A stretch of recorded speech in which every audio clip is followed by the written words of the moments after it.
All right, Larry, I got 1 o'clock Eastern. Is it okay if I go ahead and get this party started? Let's roll. All right, cool. Well, welcome, everyone. Good morning, I should say, if you're on the East Coast. Good afternoon if you're on the West Coast or somewhere in between. Thanks for being here for today's Bloomerang webinar, a motorcycle ride to the land of nonprofit impact. And my name is Stephen Shattuck, and I am the Chief Engagement Officer over here at Bloomerang, and I'll be moderating today's discussion, as always. Just a couple of housekeeping items for you all before we get going. Just want to let you all know that we are recording this session, so if you have to leave early or maybe you want to review the content later on, don't worry, I'll get that to you today. I'll get you the slides as well in case you didn't already get those. Just look for an email from me later today with all that good stuff. But most importantly, as you're listening today, please do feel free to use that chat box right there on your webinar screen. One thing I like about today's guest in particular is there's going to be a lot of interactivity. So do not be shy. Don't sit on those hands. Send us your questions and comments. We're even going to try to save some time at the end for a more formal Q&A session. You can do the same on Twitter. I'll keep an eye on the Twitter feed for questions and comments. And one last note, if you have any trouble with the audio by phone, or by computer, I should say, we find that the audio by phone is usually much better, to be completely honest with you. So if you got a phone nearby and you don't mind calling in, if that's going to be comfortable for you, try that before you totally give up on your computer speakers. There's a phone number you can dial in the email from Ready Talk that went out about 15 or 20 minutes ago. Hopefully you got that. So give that a try if you have any technical difficulties. And if this is your first Bloomerang webinar, just want to say extra special welcome to you folks. If this is your first webinar with us, so glad you're here. We do these webinars every single week, practically every single week. We only miss a couple weeks out of the year. One of our favorite things here we do at Bloomerang. But if you don't know what Bloomerang is, we are a provider of donor management software. So if you're interested in that, if you want to check out what we have to offer, you can look at a quick video demo of our software. It's probably the best way to kind of get introduced to what we have. So just check out our website after the presentation ends. Don't do that now because you all are in for a real treat. It would not be a Bloomerang webinar series without having Larry on at least once a year. You heard him before, hopefully, but Larry C. Johnson is joining us from the beautiful Rocky Mountains. Hey, Larry, how's it going? You doing okay today? It's going just fine, and I'm in. And you were surprised I was in Indianapolis just 2 weeks ago. I know. We should have gotten lunch or something. I usually run into Larry a couple times a year, but it's good to have him here on the webinar series. He's done a few sessions for us over the years. Always well received. This is going to be a good one. I just want to brag on you real quick, Larry, for the folks who don't know you. You got to know Larry. He is an internationally recognized fundraising coach and a philanthropy coach. He is the founder over at the 8 Principles, which he's going to tell you a little bit about at the end, but definitely a resource that you should be aware of. Lots of really cool fundraising advice and services that they offer over there. But he's been helping out nonprofits for a long time. He just let me know about a $30 million capital campaign that he helped out with, pretty much took the lead on, that only had a goal of $2 million. So that gives you a sense of the caliber of type person we're talking about here. He's an author. He's got a great book also called The 8 Principles of Sustainable Fundraising. AFP named him the Outstanding Development Executive in 2010. And the Wall Street Business Network named him one of the top 15 fundraising consultants in the U.S. And like I said before, you're going to find out why. So I don't want to take any more time away from you, Larry. Take us on that motorcycle ride. Go for it, my friend. All right. Okay. Let's see if my computer works here. Well, welcome, everybody. Now, this is going to be a participative session, so there's no opportunity to be shy here. I can't see you, so that's one help. But I want some feedback as we get through this. So use that text box, use that Q&A, and Stephen is going to be checking that, and he's going to be responding, and that's the best way for all of us to learn something, because everyone here has something to contribute, and that something is very important. It all contributes to a much bigger, broader picture, a deeper canvas. So let's talk talk about the motorcycle ride for impact. Those of you who know me know I love to ride bikes. I have a big Harley, and being out in the West, it's a great place to ride it. That's what it looks like when you're sitting astride a motorcycle, for those of you who have not done it before. But the reason I'm calling this motorcycle ride for impact is this: we're going to move through these things pretty rapidly. Things are going to whip by you because we only have a limited amount of time. So you need to be very listening carefully. You need to get off your phone and get off doing your nails or doing your taxes or whatever else is you're doing, or doing fantasy football or whatever it is you're doing, and focus, because you're going to miss some stuff even if you look away for a couple of seconds. Those of you who ride motorcycles also know that when you start looking away, that's when you have wrecks. You've got to keep focused on that road 100% of the time.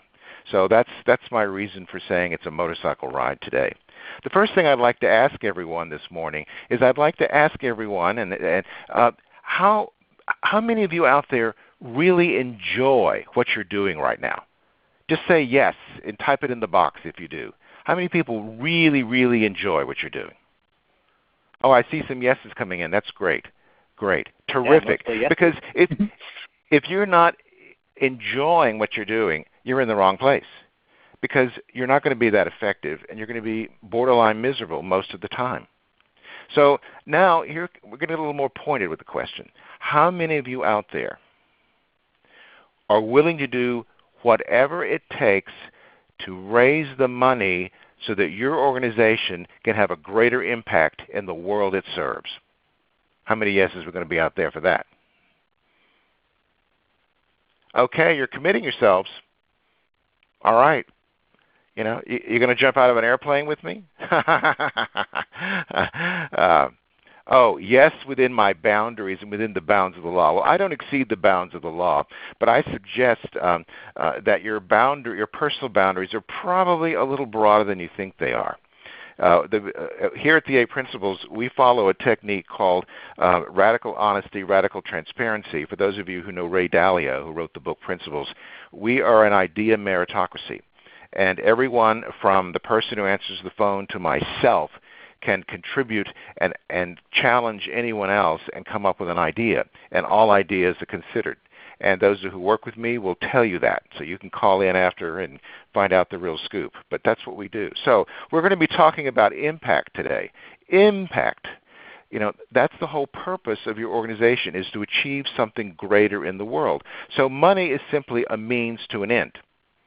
And I'm using that word very carefully. I'm using the word money, because we're going to be talking about different concepts that are closely related. You're going to find out that when you work with me, being successful in this business is very much more about what you're thinking and where your mind is than the physical or mental things you're doing. Now, we live in a world where it's all about doing, and that's fine. You got to do, you got to execute, but you got to start with the right point of view. So, impact. How do you get the impact? You get it through sustained growing revenue. You've got to have that money coming in the door. And it's got to be coming in on a consistent, sustained basis, growing over time. Now that's very counter to a lot of thinking that's looking to the next gala, the next mailing, the next whatever to keep going. That just sounds utterly exhausting to me, and it probably is to you, but it's not sustainable, not for very long, and it certainly won't grow past a certain point. So we're going to let that kind of marinate for a minute, that's what we need. We need sustainable, growing revenue, and then we're going to talk about how you get that and how you need to adjust what you're doing to achieve that. That's the role of the next 45 minutes. Now this is a chart that many of you have seen before. This comes from Giving USA. This shows you, I think this was last year's number. They're always kind of a year behind the way they do the accounting. That $410 billion was given in the United States to philanthropy. And as you can see, the big source there are living individuals. But let's look at that a little closer. Corporations are 5%, that's true. However, half of corporate giving are gifts in kind, not cash or cash equivalent. And then foundations, yeah, it says 16%, but guess what? Half of those are family foundations. So they look, feel, and act not as big corporate entities like the Ford Foundation or Kresge or any of those, but as individuals, because that's the way they make their decisions. And then that last 9%, well, that's just dead people. So if you add up all of those things that I just talked about, then individuals are directly or indirectly responsible for over 90% of all philanthropy in the world. Wow. So you need to be thinking of focusing and building your core program around individuals in the way they come to you. Very important. So the next time that your organization wants to spend 60% of its budget hiring a couple of grant writers, you may want to think twice about that. All right. Now, this is where it gets a little more tricky. You see those two photographers there.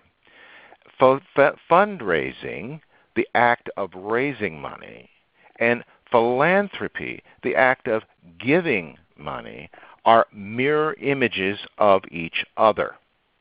That's very important. Because when you don't recognize that as a fundraiser, you can go about it in such a dysfunctional way that that other mirror side just disappears because nothing's reflecting back to you. All right. So let's look a little closer at that word and that concept, philanthropy. All right.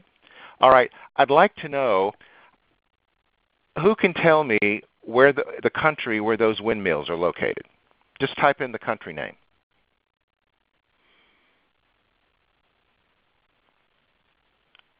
All right, I see a couple people with the right answer. The answer is Greece. Yes, it's Greece. So let's examine the English word philanthropy. It comes from two Greek roots. The verb philios, which is the verb for brotherly love, and then anthropos, which is the verb for mankind, which is the generic mankind. So if you put it together, you have brotherly love and mankind. And you put that together and you have philanthropy for the love of humankind. So that's what philanthropy is. Did anyone mention the word money? No. No. That's because philanthropy is not about money. I say that again. It is not about money. Now, that's not to say that money isn't involved some way, somehow. But that is not the driver of this. And this is a cardinal mistake that fundraisers make when they're focused on the money. Because by focusing elsewhere, the irony is you actually raise more money.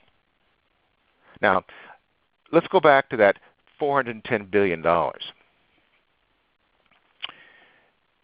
That figure is extremely elastic. Research has been done primarily at Boston College, but I think also at the Lilly School too, that demonstrates that philanthropy, or the amount of it, is clearly elastic. That means it expands or it contracts dependent on a specific variable. All right. And that variable is the degree into which donors are connected or engaged to your organization. So, and the estimates are that you could actually double what's out there.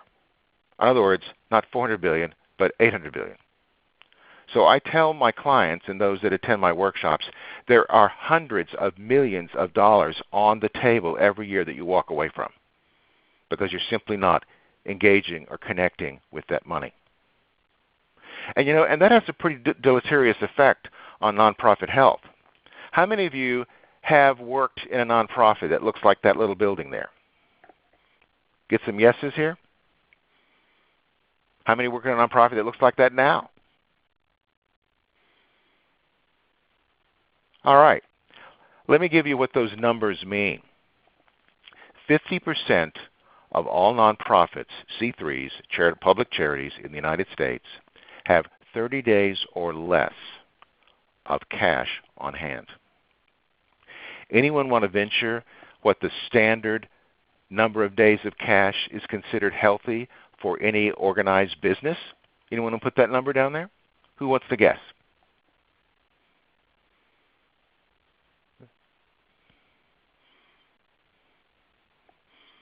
Yeah, 180 days. Any of you who are business school grads will know that. 180 days of cash in the bank that you could pay out with nothing else coming in. So half of all nonprofits are teetering on the edge every single month. 30% of them have lost money in the past 3 years. 30% of them have liquidity issues. That means freeing up money that they can actually spend. And 8% are technically insolvent, meaning bankrupt. More liabilities than assets. Oops. So something's wrong. Something's not right. And we can talk about this all day. One of the reasons why is that many, many nonprofits do not have a viable business model, meaning the governance of revenue and how that's treated coming in the door. And there's all sorts of reasons for that. We're not going to get into it today. But anyway, that's an issue. So just kind of let that set for a minute. I'm building to a conclusion. Who wants to tell me what this lady's doing in the picture? What's she doing?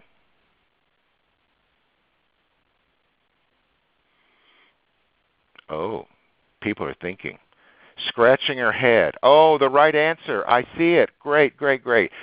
All right. For those of you, and that includes most of us, I guess, who've been on a commercial aircraft, that lady is the stewardess / flight attendant, whatever you want to call her, and she stands up in the front when everything is getting ready, and she demonstrates how to put on the oxygen mask if the aircraft should lose pressurization. One thing that she always says is, put your own mask on first before putting it on someone else. Why do you think she says that? Why do you think she says that? It's a very specific reason that she says that.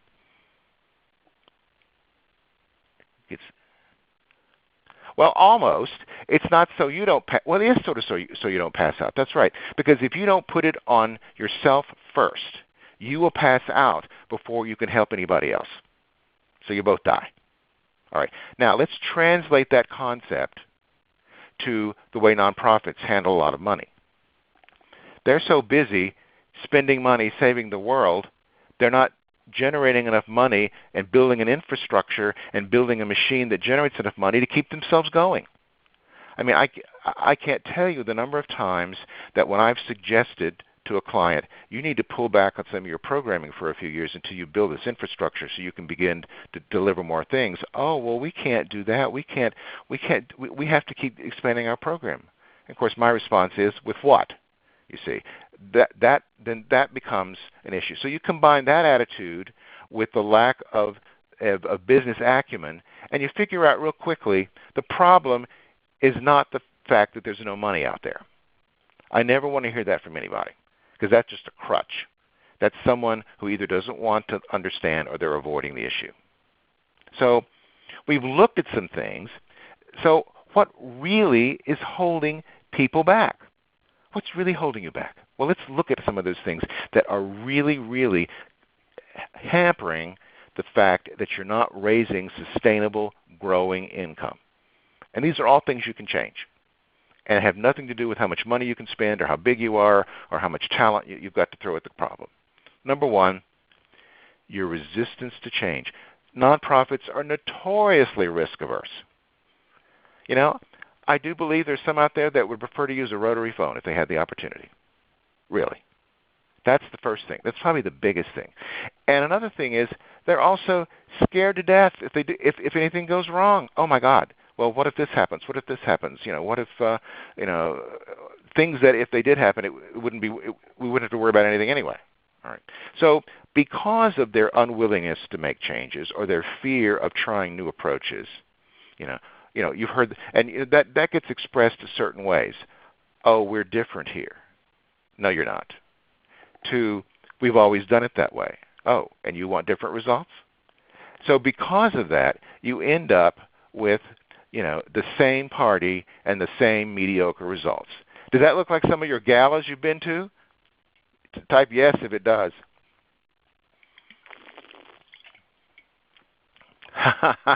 You're not kidding. There you go. And I'm just seeing some of these things. So where does a lot of this come from? I mean, these are smart people. People on your board are smart people. You're pretty intelligent yourself if you're doing this kind of work. So where does all this come from? Well, the biggest obstacle to raising money, the number one obstacle to raising money, has nothing to do with skill. It has nothing to do with how many courses you've taken. It has nothing to do with manipulating technology. It's everything to do with your dysfunctional attitudes about money. That's what it is. Now, we can't really get into that too much today, but let me just tell you, it's the attitudes toward money and endowing it with all sorts of qualities that it doesn't have, moral qualities, emotional qualities, all these things that are irrelevant. Money is simply fuel. It is simply a tool.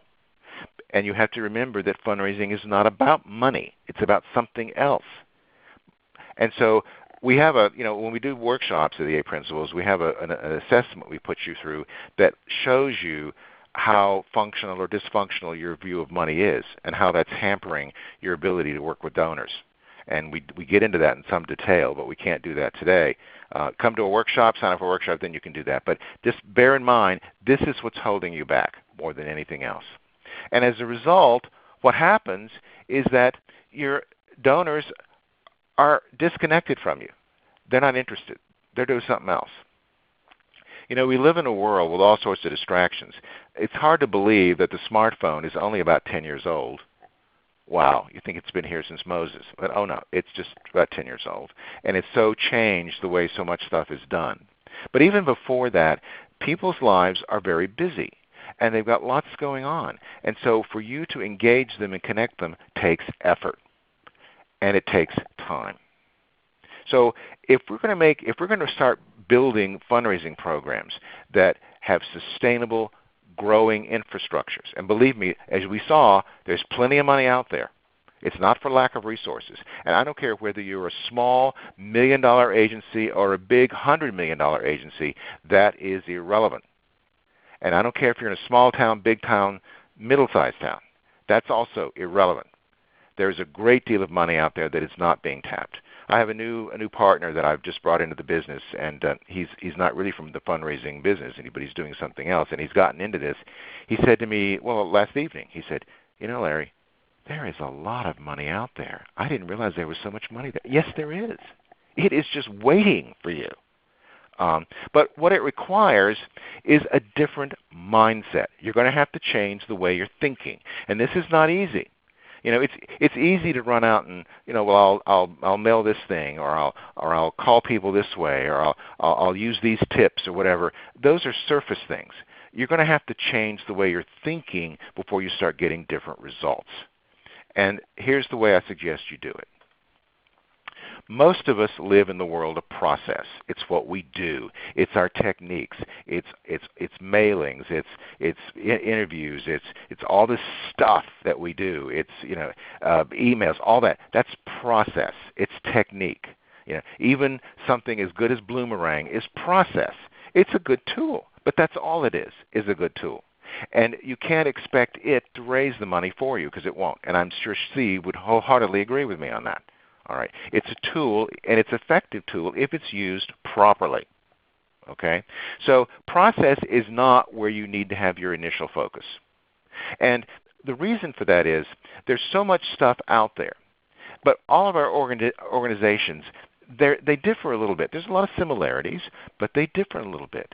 And that difference is called the paradigm, the mental framework and view of the world that we look at in our organization. And that will influence the way you raise money to some degree. And so how many of you have ever been to the auto parts store or to Best Buy, the electronics store, and you knew you needed some sort of part or widget, but you didn't know exactly what you needed? How many of you have been in that situation? Yeah, it's very familiar, isn't it? So you go in there, and you talk to a clerk that might know 10% more than you do, believe it or not. And you tell this person, you tell him this, and then you buy something, or maybe a couple of things. And you get into your car and you go, what the hell do I have? What is this? Well, that's the way you feel when you get all this stuff in your email box and they're all promising these unbelievable results overnight, and then you go to process and you wonder why it ain't working 6 months later. Well, because you didn't, first of all, take a real mental piece of what your paradigm is, and we can talk about that. But there's something even more important than that. Believe it or not, there are underlying, unchanging principles that operate, that govern all fundraising and philanthropy. They're there, and they're not going to change, and you're not going to escape being subject to them, just like gravity.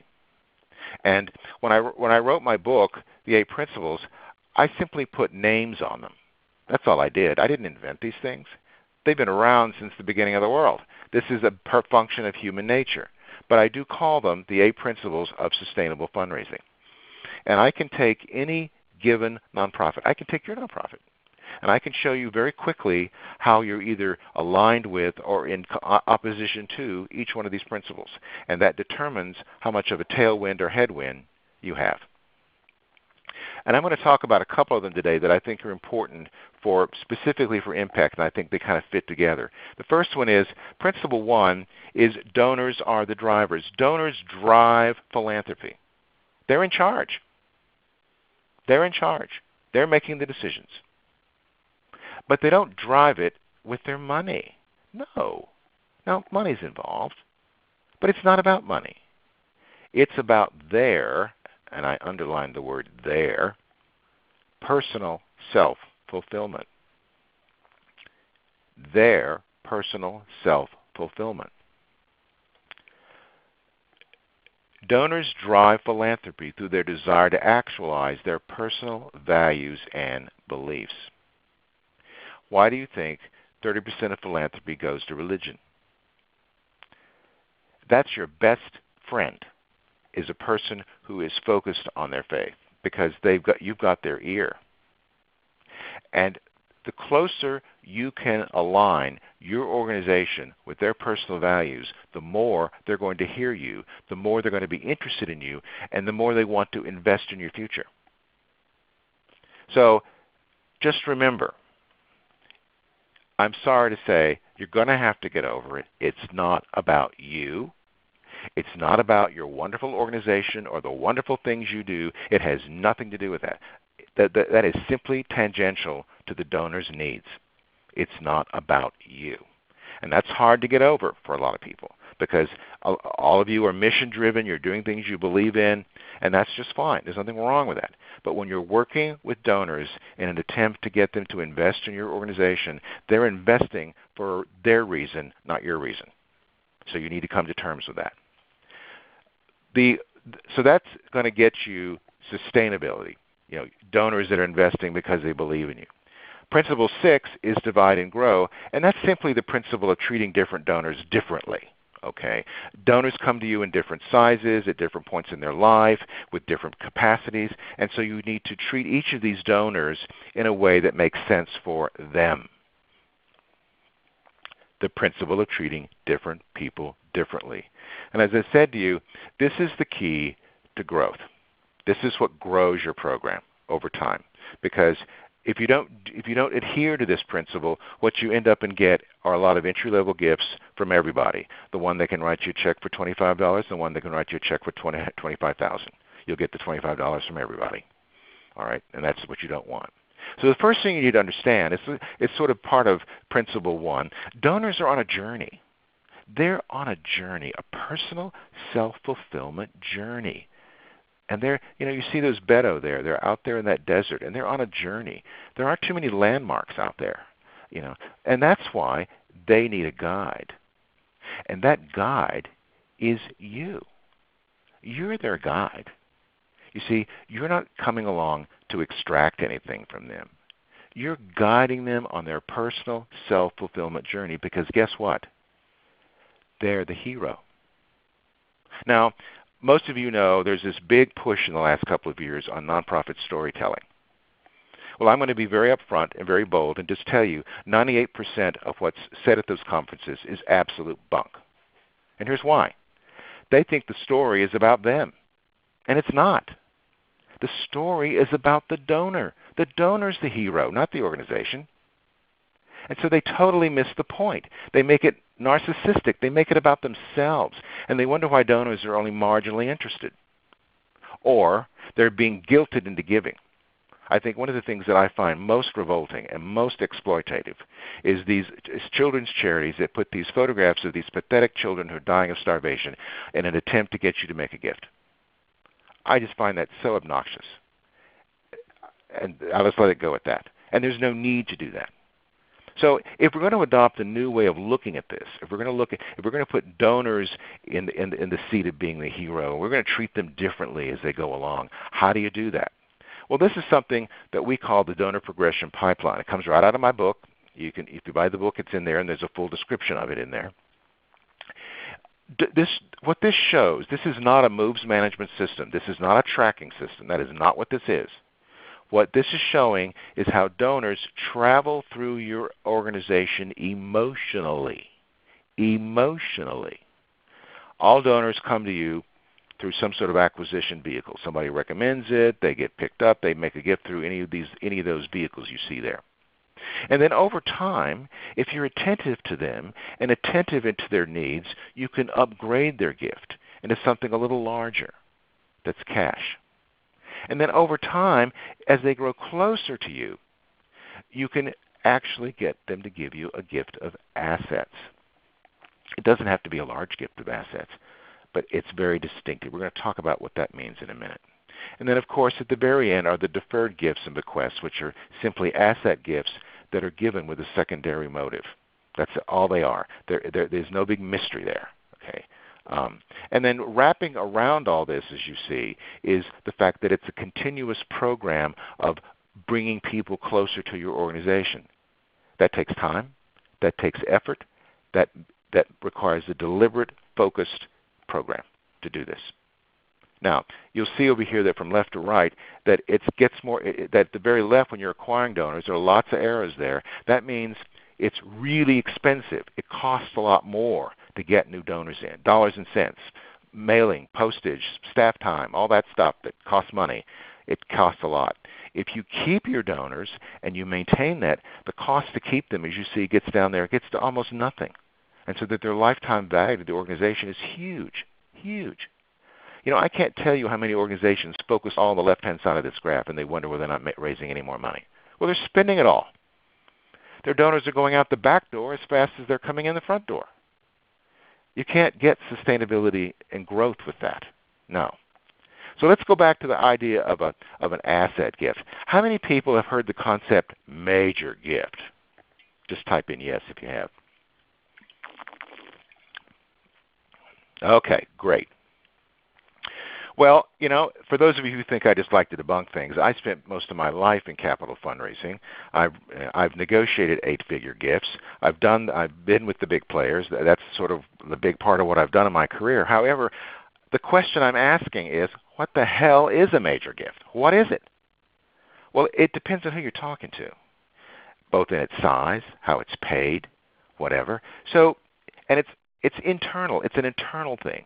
You know, I don't know of many donors that rush up to you and say, I just can't wait to make a major gift, whatever the hell that's supposed to be. And what I think it is a meaningless moniker. It's self-serving. So then what is important? What should we be tracking? What should we be aware of? Well, I'm going to suggest to you it's the type of gift, not the size. And that's why a gift of assets is so very, very important and so indicative of the growth potential and the sustainability of your program. And I'm going to show you the chart to prove it. Here it is. This is a chart that shows you 5-year revenue comparison of a program that focuses on annual cash versus a program that we teach called the 8 Principles, which focuses on the acquisition of assets. And an asset can be anything as small as a $5,000 IRA or mutual fund that the person isn't using anymore. And this is based on 200,000 organizations with over 1 million data records.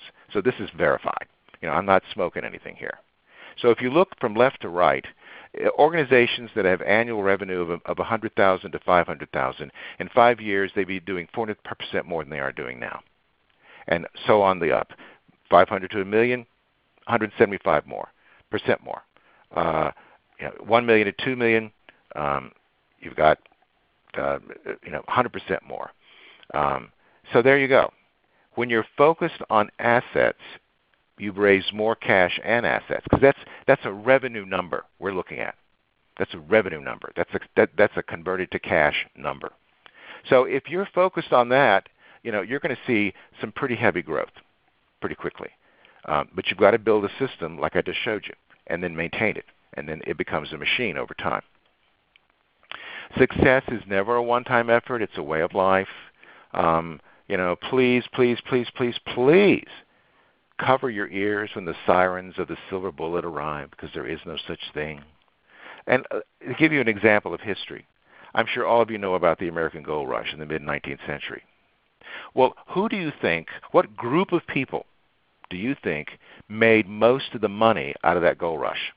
Anyone want to put what group of people that were involved in that thing? Yeah, the people who sold the shovels. That's right, the merchants. They're the ones who made the money, not the miners, not the people who, quote, struck it rich, because usually they didn't stay rich very long.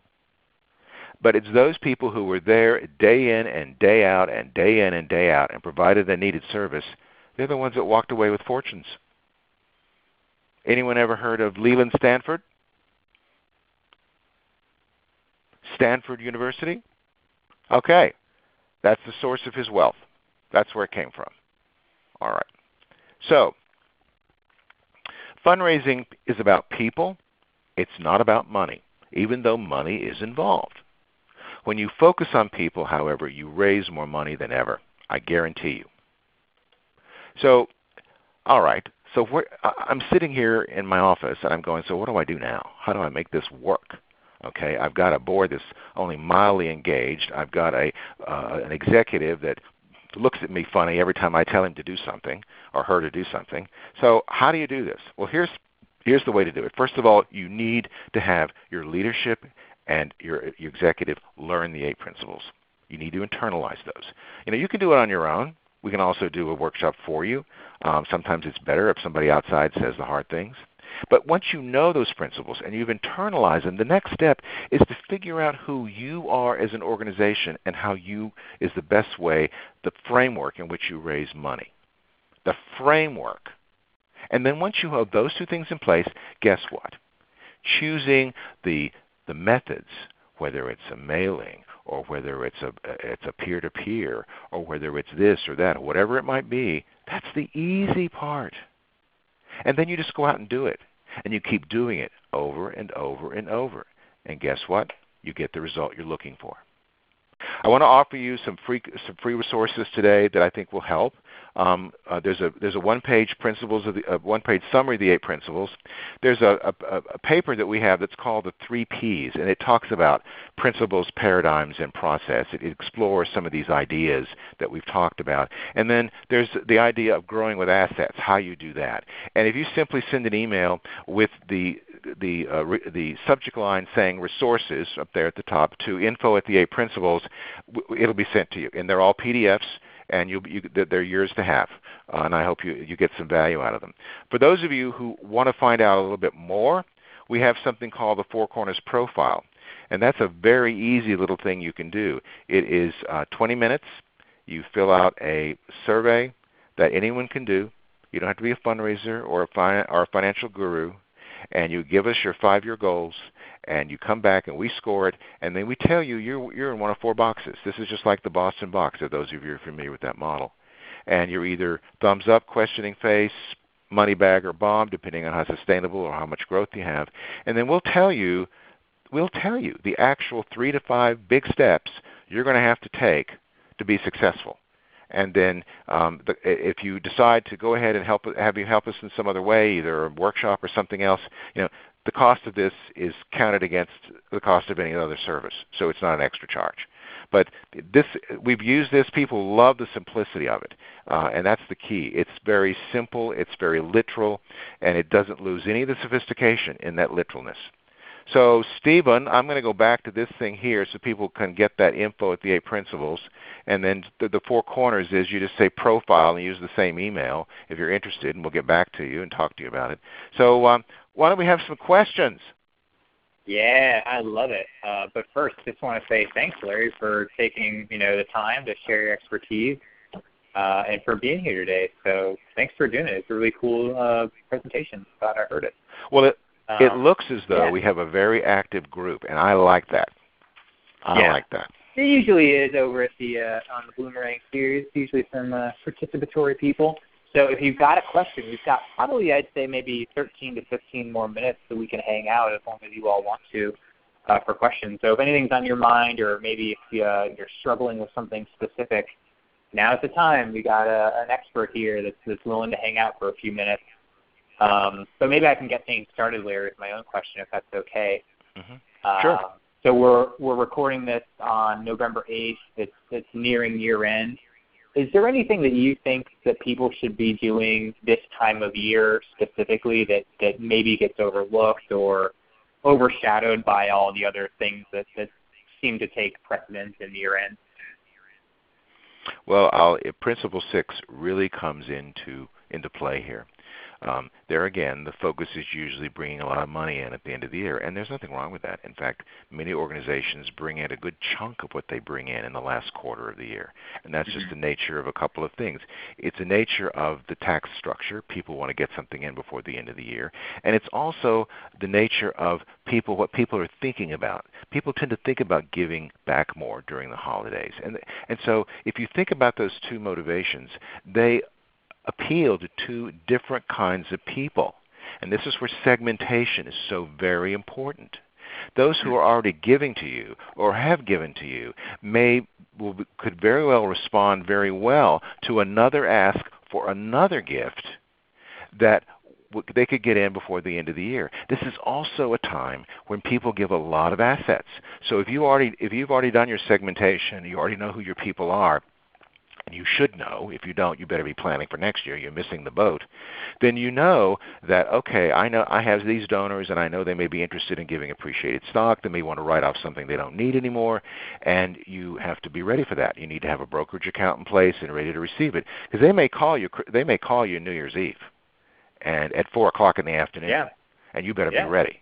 Yeah, and if they get voicemail, guess what? You just lost a $50,000 gift, just like that. They're going to go to somebody else because they got to get it done. All right. Then there's the group. Then there's the motivation of, I'm feeling more generous. I want to give back. That appeals most to people who haven't given to you yet. It's a wonderful time to acquire new donors. Now, don't expect big bucks to come in from these people. But when you acquire new donors, you have their attention. Then you're ready to start working with them over the next year so that this time next year you can say to them, hey, how about that second gift? How about that third gift? How about a gift of assets? You gave last year, but you didn't give this year. Let's do it now. Those are the appeals you give to people who already are in your fold. And the other appeal about the season and being helpful, that's the people you go to get new donors. I hope that's an answer. I love it. Great advice, especially the New Year's Eve thing. I mean, all the data shows that it dwarfs Giving Tuesday, and I always see organizations kind of put themselves into a tizzy over Giving Tuesday when the last day of the year can be 10 to 50 times more. But I digress.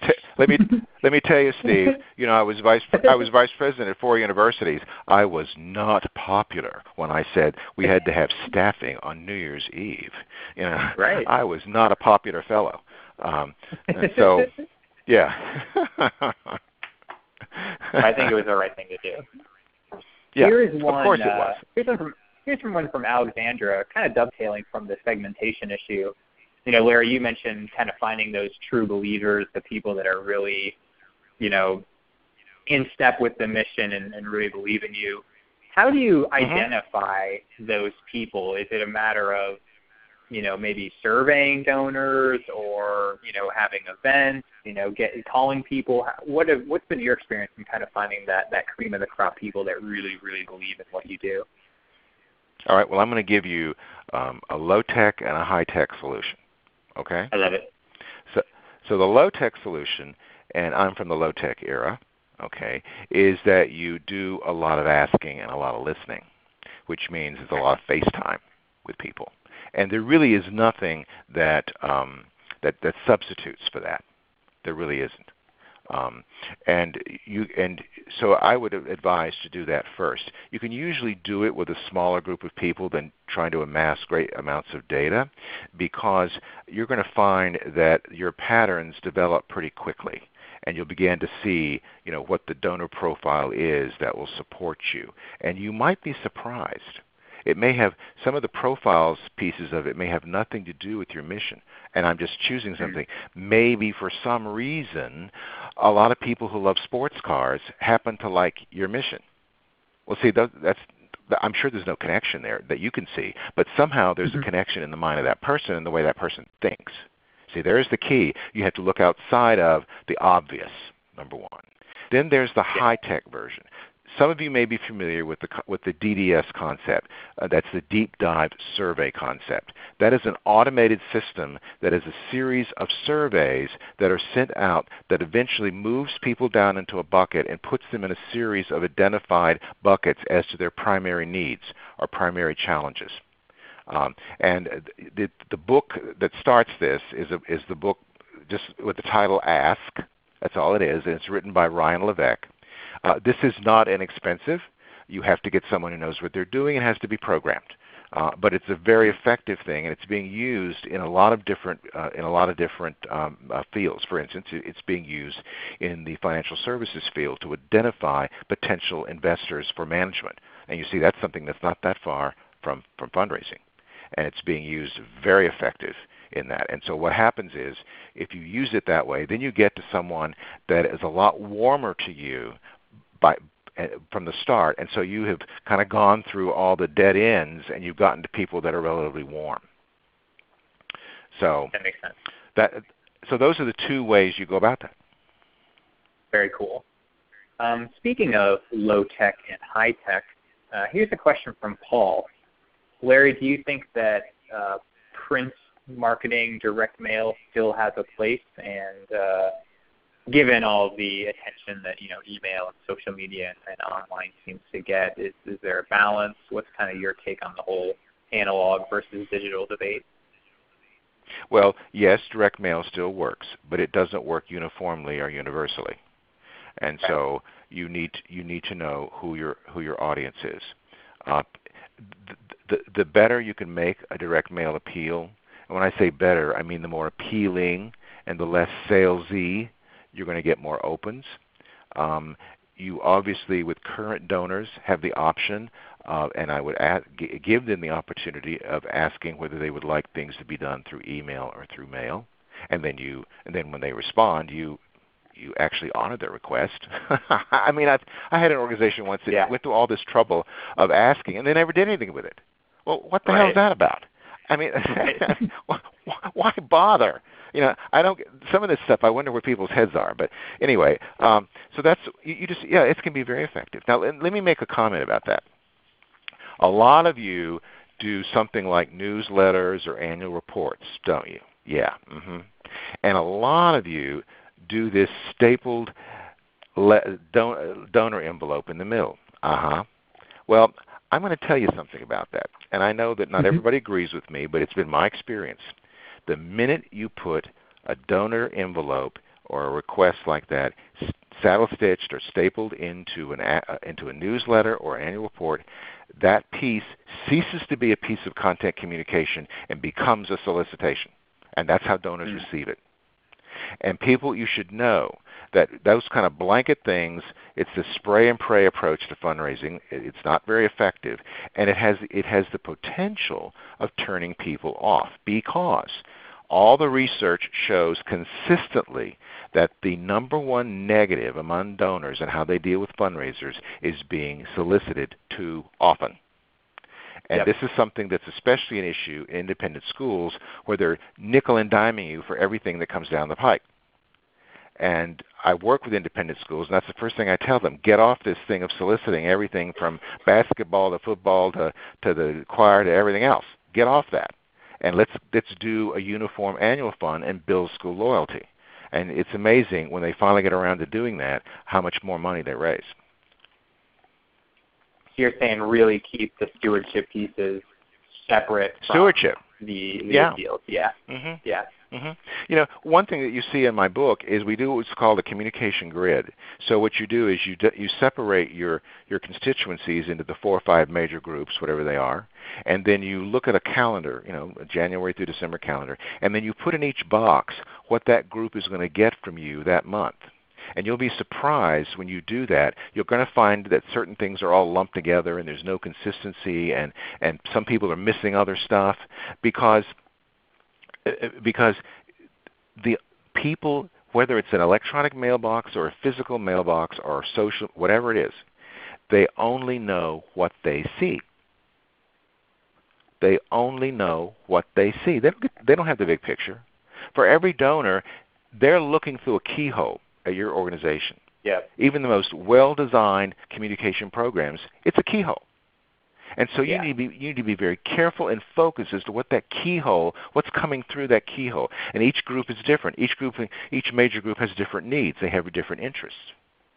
And it's it's really not as hard as it sounds. I mean, hey folks, I came from the era of doing capital campaigns on 3x5 cards, for heaven's sakes. Right. So this ain't that tough. It's just a matter of being focused and deliberate about it. It seems like if you do that, you could probably ask more often than you did before and have more success with it, right? Because it's to your point, it's the lazy asks that annoy people. But if you're making a really personal, contextualized ask, you can probably be making dozens of those throughout the year and be really successful with them, right? Notice that little word you used, contextualized. That means it's not give us money because we're going broke. Okay, that will never work. Okay, right. What it's instead is, Stephen, I know how it's important to you that the society has a functioning level of literacy, and we have a project that's really doing well. I really want you to be able to give to our general operating fund so we can grow that program and strengthen the others as well. Okay, I've got your attention, right? Yep. Now, and of course, but if you were interested in fish and not reading, I wouldn't slam you with reading.